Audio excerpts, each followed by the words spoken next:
Okay, now I'm recording. It's been one of those weeks. I don't know. Hello, everybody. It's Jason. And it's Marnie. And it's Elder Kathy Day.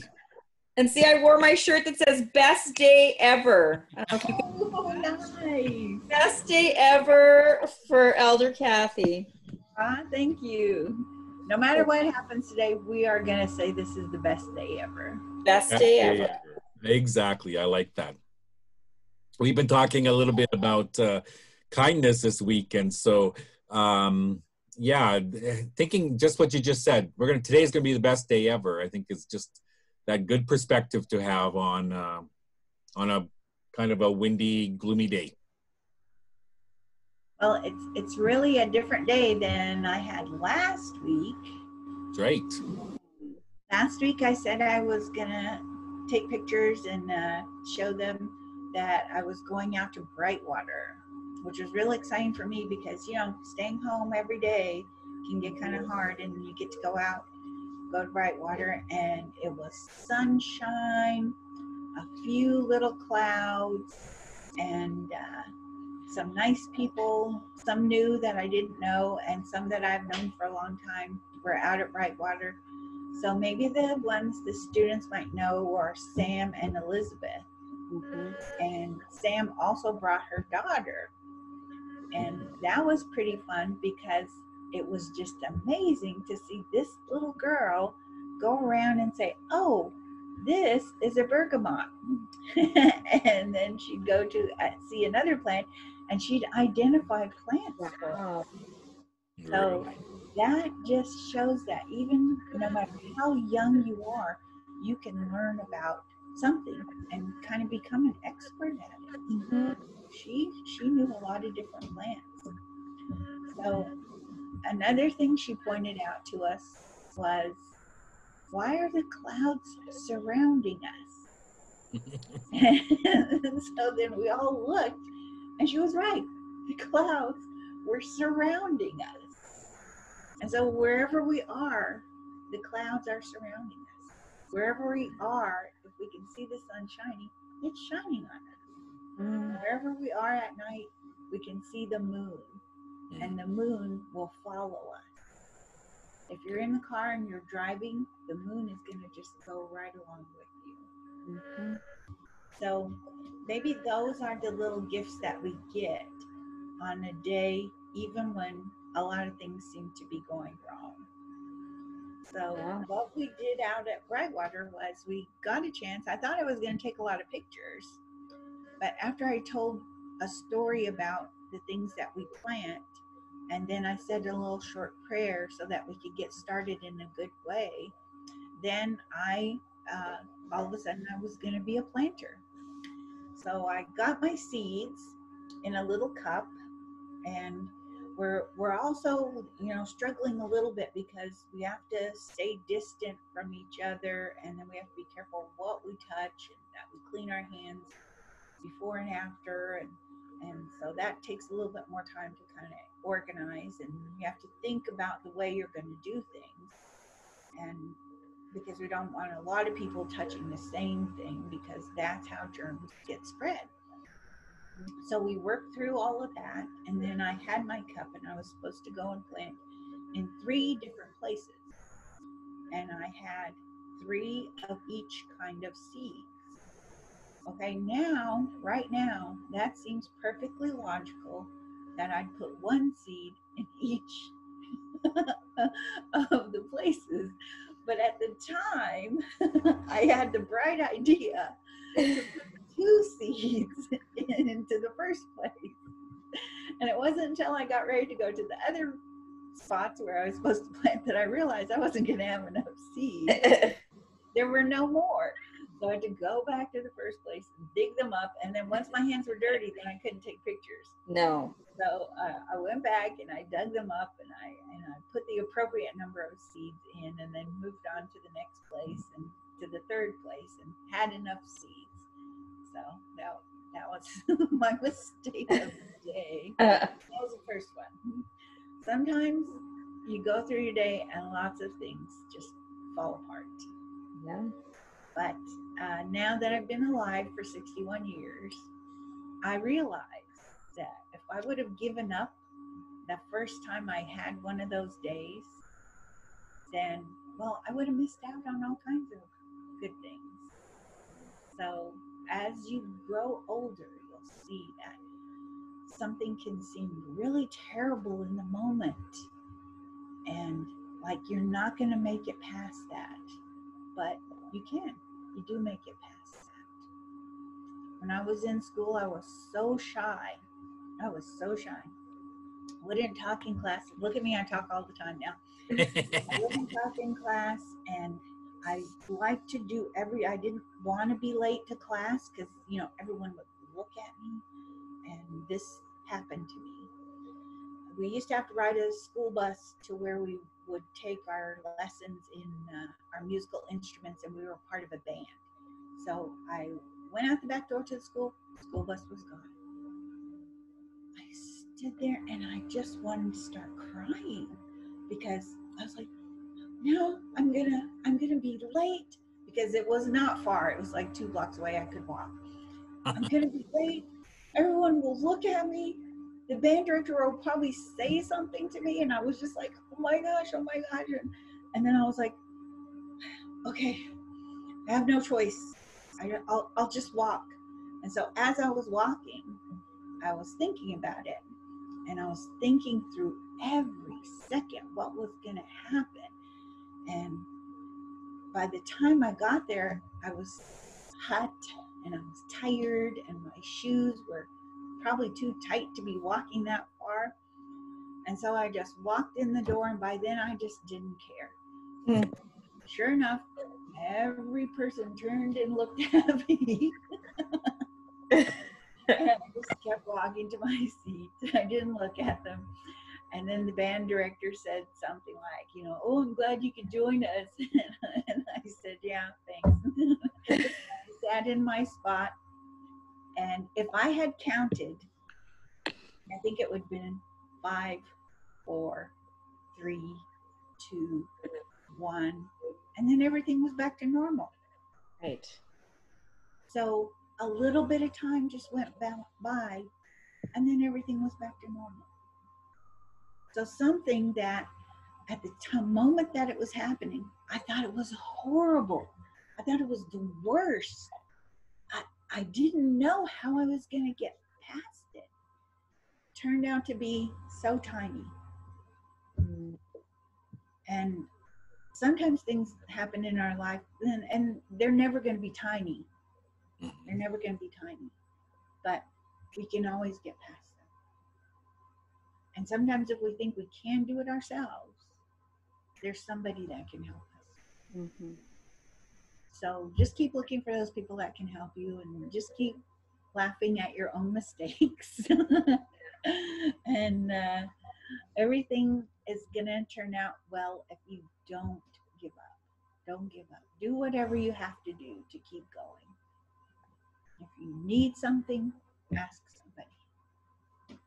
So whatever kind of day we have today, we're going to say it's the best day ever. Yep. You're the best ever, honestly. I just always feel so much better when I hear you speak about things, and it just makes sense, and it just really makes me feel better and comforted. And your wisdom is so appreciated. It kind of, often people talk about we're on a journey, right? And that journey is going, and we think we have control over that journey, but we don't. Yeah. Have control over, how we're going to interpret that journey, or we have control over if we're going to stop and let the journey go on without us. Yeah. Really, it's like you said, is do we keep putting our one foot in front of the other and keep on going? Yeah.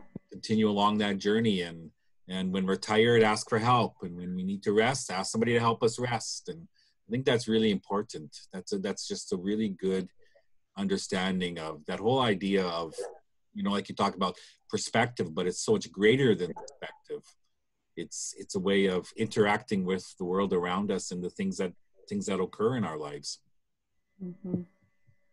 Well, it made me feel better when we talked before we got started recording.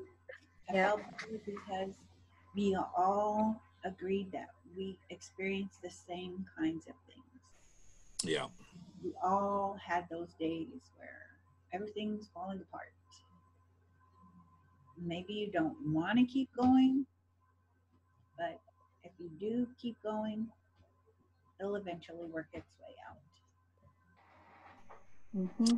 Well, and you know what? We in our own lives we have to look at that too, because when we look outside of our own lives in the world around, it's like, I don't know. It's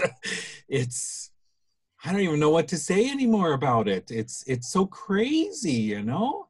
And we have to look deeper inside ourselves and find those things that we find those connections. Like you said, we all experience the same things, and Yeah. oh man, it's just devastating. Well, it is. Sometimes, I've said this before, I feel like crying. I watch the news maybe too much and I feel like crying. But now the news is showing some hopeful things. Yeah. Some people coming together. And I think that some people coming together tells us that we can come together. Mm-hmm. And hopefully that's what we'll do. That's what I'll keep trying to do. Yeah. No, I think that's a great perspective, and that's a great model to hold up, right? That Yeah. what does coming together mean and look like and feel like? And yeah, I like that. That's a great idea. I just always feel like you've really told us that it really starts with us each individually, right? Like we each have the power to choose our perspective and to choose how we treat other people and how we treat ourselves. And if each of us can do our part, especially in regards to kindness and coming together and understanding, and then that's going to make a tremendous difference. If everybody did that collectively, that's very, very powerful. Oh, yeah, definitely. Because sometimes we depend on another person to help Mm-hmm. us. And if we're not feeling kind and we see somebody else being kind, we can join in. And that can change our day. Yeah. That can change our week. Yeah. So it's like when you were talking about last Thursday when you were out at Brightwater. I think what I appreciated is that you did things differently than I would, right? I mean, I would have gotten my seeds and said, "You're only giving me 3?" Like, that's ridiculous. I have to plant 2 or 3 because one's not going to grow in my world, right?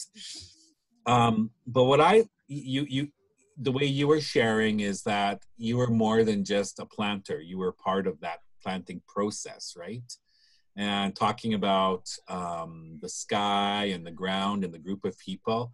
It's that holistic perspective that I think you were talking about, or you weren't talking about it, but you were presenting to me, right? That holistic, how we are connected not just to ourselves or to each other, but we're connected to the earth and the sky and the wind and the sun and the clouds and each other.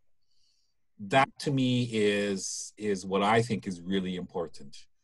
Because if you only focus on myself, I lose myself in myself. Mm. But when we look out as a holistic person and it's functioning with all those elements, it draws me out of myself, which I think is really important. well, I think what you're saying is that we make ourselves a part of that process. Mm-hmm. And then we have to trust that process where I'm trying something new. I'm not a planter. I haven't been a planter. So I tried it. I made a little mistake. I went back. I tried to correct that mistake. But it's not all about me. The ground is going to do some of the work. And the sky is going to do some of the work. And the rain is going to do some of the work. And the sun's going to do some of the work. So, Mm-hmm. yeah, it was a great honor that day to be a part of that process.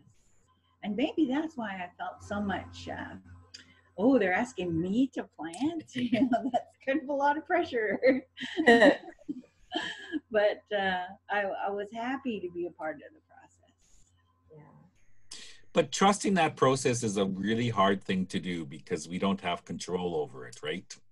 Right, right. So once you put the little seeds in, then you just have to let whatever is going to happen, happen. Mm-hmm. And from now until then, I can just hope that when I go back, there will be some plants there. And one of the hopeful things that happened was Elizabeth showed me something that I've been looking for a long time, and that is a wild turnip. And there was a tiny, maybe 1 inch across, wild turnip plant in one corner of that garden. And I was like, yes, they are here.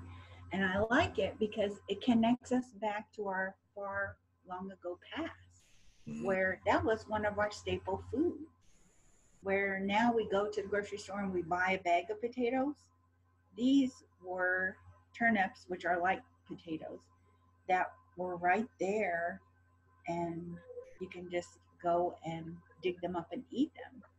But in the farms that we have now, they're not quite so readily available. So to see that they're still there, that's encouraging.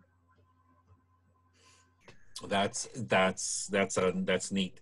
So is the purpose of this planting to sort of nurture different plants, or is it just for fun? Well, we have 3 that are the main things we're trying to grow in that area, and they're called heirloom plants. So they're seeds from not the kind of corn that you would buy in the grocery store, but an older variety of corn, and an older variety of squash, and an older variety of beans. These beans were they were this big. Wow. I know. That was like the things you buy at the grocery store, they're little. Right. Yeah. That seems pretty, that's a lot of nutrition if the beans are that big.